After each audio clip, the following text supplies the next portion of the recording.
होगा वो हिस्सा जो होगा वो हिस्सा हमारे पास होगा लोब ऑफ हेनले। ये जो हिस्सा है ये हिस्सा हमारे पास कहलाएगा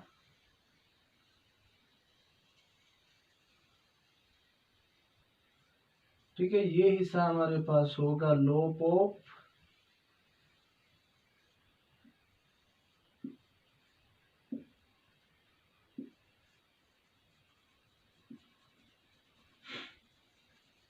ठीक है। इसको जो मैं अभी शो कर रहा हूँ रेड कलर से,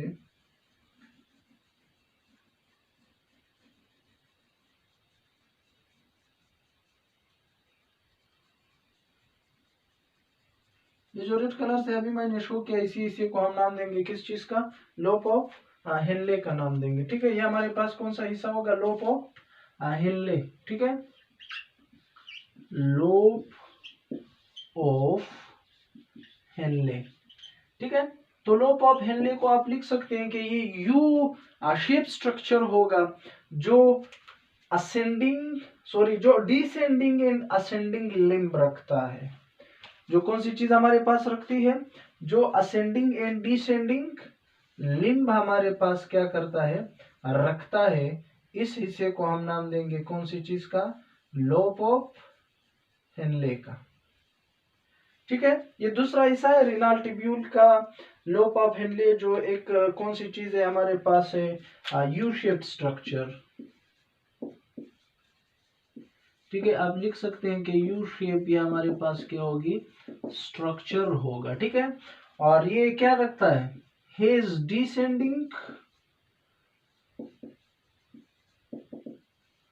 और ये क्या रखेगा, असेंडिंग लिम्ब इसका क्या होगा, होगा। ठीक है, असेंडिंग मतलब ये असेंडिंग ऑर्डर में भी होगा और डिसेंडिंग में भी होगा और असेंडिंग ऑर्डर में भी होगा। तो ये जो यू शेप्ड स्ट्रक्चर है नेफ्रॉन के अंदर, जो कि वाकई है प्रोक्सिमल ट्यूब्यूल और डिस्टल ट्यूब्यूल के दरमियान ये यू शेप्ड स्ट्रक्चर है, डिसेंडिंग और असेंडिंग लिम्ब रखने वाला, ये हमारे पास क्या कहलाएगा, लोब ऑफ हेनले। अब उसके बाद हमारे पास तीसरा हिस्सा, जिसको अभी मैं जो है ना शो कर रहा हूँ आपके सामने ब्लू कलर से,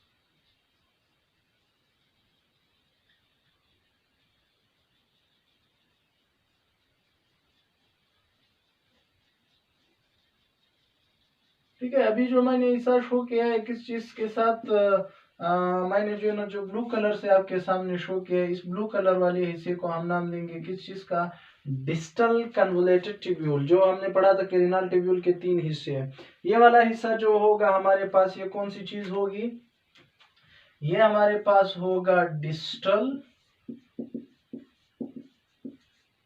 कन्वोलेटेड ट्यूब्यूल। ये वाला हिस्सा हमारे पास होगा डिस्टल कन्वोलेटेड ट्यूब्यूल का। ठीक है, जो कि आप लिख सकते हैं कि it is a coil shaped structure present, ठीक है, lies between the collecting duct and lobe of Henle के दरमियान। ठीक है, ये हमारे पास होगा तीसरा हिस्सा। और उसके बाद जो हमारे पास है, जिसको मैं सब्स कलर से अभी रेड कलर से शो करूंगा। ठीक है, ये जो रेड कलर से अभी मैं शो कर रहा हूं, जो लास्ट पार्ट है हमारे पास, ये हमारे पास कहलाएगी कलेक्टिंग डक्ट कहलाएगा। ठीक है, ये हिस्सा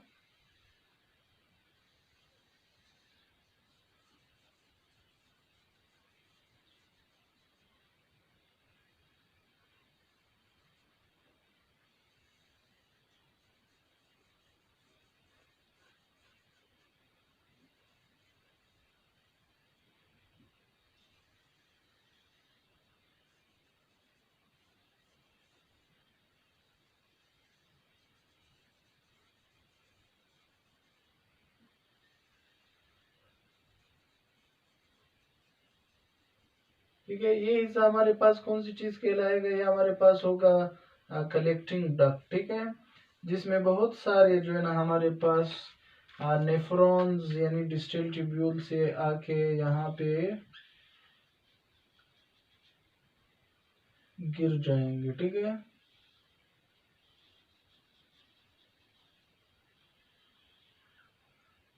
बहुत सारे नेफ्रॉन्स एक जगह पर जब मिलेंगे, इस जगह को हम नाम देंगे कलेक्टिंग डक्ट का।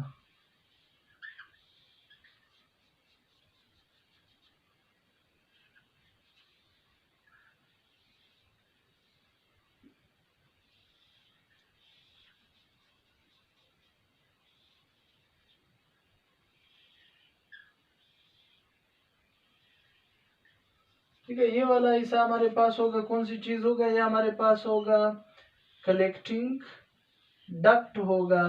ठीक है, जब नेफ्रॉन में फिल्ट्रेशन होगी तो जहाँ पे ये वेस्ट जाके पेल्विस में गिरेगा, सबसे पहले ये आके कलेक्टिंग डक्ट में ये क्या हो जाएगा, गिर जाएगा। जिस ये लास्ट पार्ट को जिसको हम नाम देंगे कलेक्टिंग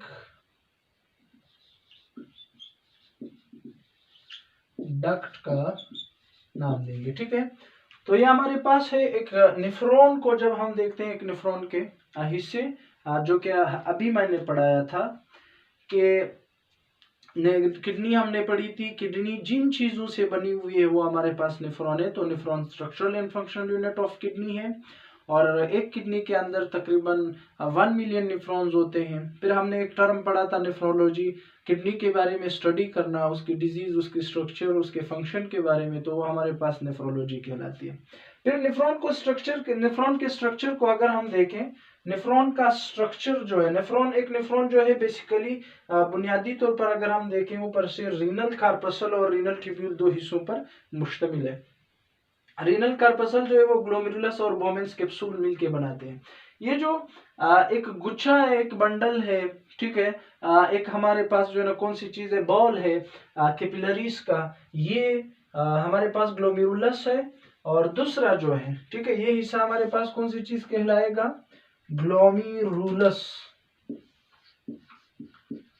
ग्लोमेरुलस।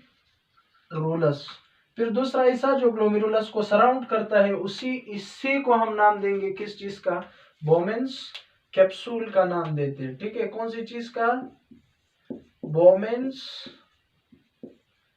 कैप्सूल।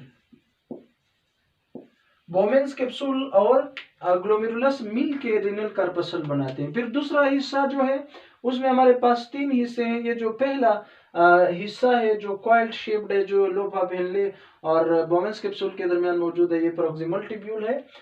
ठीक है, और दूसरा जो यू शेप स्ट्रक्चर है, ये लोफा पहले है जो कि असेंडिंग और डिसेंडिंग डिम्ब रखती है। उसके बाद यहाँ से ये जो ब्लू कलर से मैंने शो किया है, ये डिस्टल कन्वुलेटेड ट्यूब्यूल है। Distal convoluted tubule, lobe of Henle और प्रॉक्सिमल ट्यूब्यूल मिलके हमारे पास दूसरा हिस्सा रेनल ट्यूब्यूल बनाते हैं। और उसके बाद हमारे पास एक आगे जाके जहाँ पे एक नेफ्रॉन खारिज होगा, कलेक्टिंग डक्ट है, जिसमें इसी तरह बहुत सारे नेफ्रॉन साइडों से मिलके खारिज होंगे और उसके बाद ये जाके जो वेस्ट होगा पेल्विस में गिरेगा। ठीक है, तो आई होप कि आज का लेक्चर आपको समझ आया होगा।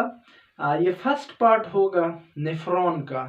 नेफ्रॉन को हम 2 लेक्चर में, जैसे कि मैं पहले बता चुका हूँ, क्लियर करेंगे क्योंकि ये थोड़ा सा बड़ा है। आज सिर्फ हमने इसकी स्ट्रक्चर क्लियर की, कल इंशाल्लाह इसके फंक्शन हम पढ़ेंगे कि ये फिल्ट्रेशन किस तरह होती है। उम्मीद करता हूँ कि आज का लेक्चर आपको समझ भी आया होगा। अगर कोई भी सवाल है कमेंट में आप पूछ सकते हैं। तो अगली वीडियो में मिलते हैं, तब तक के लिए मुझे दीजिए इजाज़त। अल्लाह हाफिज़।